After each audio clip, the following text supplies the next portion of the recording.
اسی طرح صحیح مسلم میں ہی ایک اور حدیث ہے، انٹرنیشنل نمبر کے مطابق 6220 اور مشکات میں بھی ہے 6135۔ سعد ابن ابی وقاص رضی اللہ تعالیٰ عنہ کو حضرت معاویہ ابن ابی سفیان رضی اللہ تعالیٰ عنہما نے بلایا اور انہیں حکم دیا کہ وہ حضرت علی کے اوپر سب و شتم کریں۔ مسلم کے الفاظ ہیں امر معاویہ، اور یہ کہتے ہیں جی سب و شتم سے مراد تنقید ہے، تنقید نہیں ہے۔ صحیح مسلم میں انٹرنیشنل نمبر کے مطابق 6229 نمبر حدیث ہے۔ آپ دارالاسلام کی مسلم شریف کھول لیں، اسلام 360 میں جا کے PDF دیکھ لیں، کچھ بھی دیکھ لیں، اس میں واضح الفاظ ہیں۔ وہ کہلوایا کرتے تھے لعن اللہ ابا التراب، تم کہو اللہ کی لعنت ہو ابو تراب علی ابن ابی طالب پر، نعوذ باللہ من ذالک۔ یہ مسلم کے الفاظ ہیں۔ جی دوستو، آپ نے دیکھا کہ امیر معاویہ رضی اللہ تعالیٰ عنہ نے سعد بن ابی وقاص رضی اللہ تعالیٰ عنہ کو بلایا اور حکم دیا کہ تم حضرت علی رضی اللہ تعالیٰ عنہ پر سب و شتم کرو۔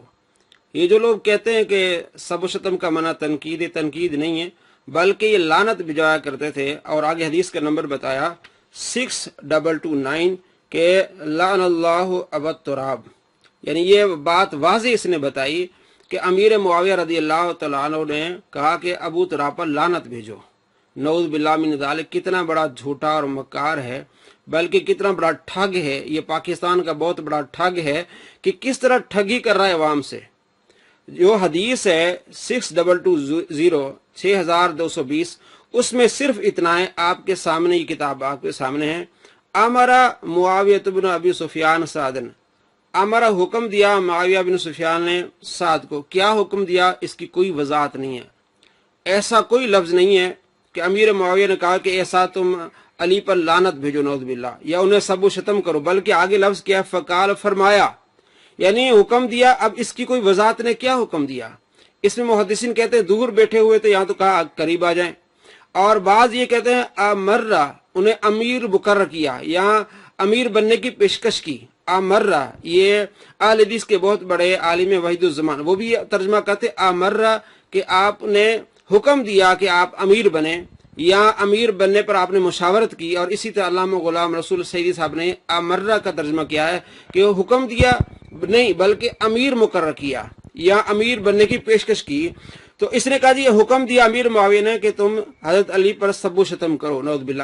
ایک لفظ بھی آپ کو نہیں ملے گا۔ دیکھیں امرا حکم دیا، اگر انہی کا معنی مان لیتے ہیں، حکم دیا معاویہ بن ابی سفیان نے سعد کو، کس چیز کا حکم دیا؟ آگے کسی چیز کی وضاحت نہیں ہے۔ تو اپنی طرف سے بات کو ملانا کتنا بڑا جھوٹ ہے۔ آگے فقال، امیر معاویہ فرماتے ما منعک ان تسب ابا تراب، کیا بات ہے، کیا چیز آپ کو منع کرتی ہے کہ آپ ابو تراب پر تنقید نہیں کرتے، تسب تنقید نہیں کرتے، انہیں برا بلا نہیں کہتے؟ تو یہاں امیر معاویہ ان سے پوچھ رہے ہیں، اور امام نووی رحمۃ اللہ علیہ فرماتے ہیں کہ سعد رضی اللہ تعالیٰ عنہ حضرت علی رضی اللہ تعالیٰ عنہ کی پارٹی سے الگ تھلگ رہتے تھے، اس کے باوجود آپ جو فضائل بیان کرتے تھے، تو امیر معاویہ نے ان سے پوچھا کہ آپ ان پر تنقید نہیں کرتے۔ اب جو اگلی حدیث اس نے بیان کی، کتنا بڑا جھوٹا اور مکار ٹھگ ہے پاکستان کا، اس میں کیا ہے؟ استوملا ان سال بن سعد قال، سال بن سعد کہتے ہیں کہ استوملا علی المدینہ رجل من آل مروان، مدینہ میں آل مروان میں سے ایک آدمی حاکم بنا، امیر بنا۔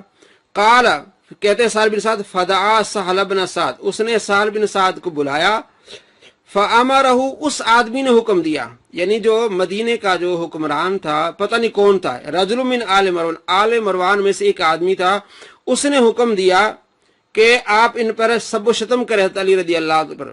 تو حضرت سال نے انکار کیا، تو اس نے کہا جب تم انکار کرتے تم یوں کہو لعن اللہ ابا التراب، نعوذ باللہ من ذالک، لعن اللہ ابا التراب۔ یہ اس آل مروان میں سے ایک آدمی نے حضرت سہل سے یہ بات کہی، حضرت امیر معاویہ کی بات نہیں ہے۔ کس طرح اس نے دو باتوں کو ملایا، دو حدیثوں کو ملایا کہ 6220 نمبر حدیث ہے، اس میں امیر معاویہ کا ذکر آیا۔ آپ ان سے پوچھ رہے ہیں، آپ نے جو حکم دیا بھائی ادھر میرے پاس قریب آؤ، اور حکم جو دیا اس کی آگے وضاحت کوئی نہیں ہے، اور آپ نے یہ نہیں حکم دیا کہ آپ ان پر جو ہے وہ سب و شتم کرو۔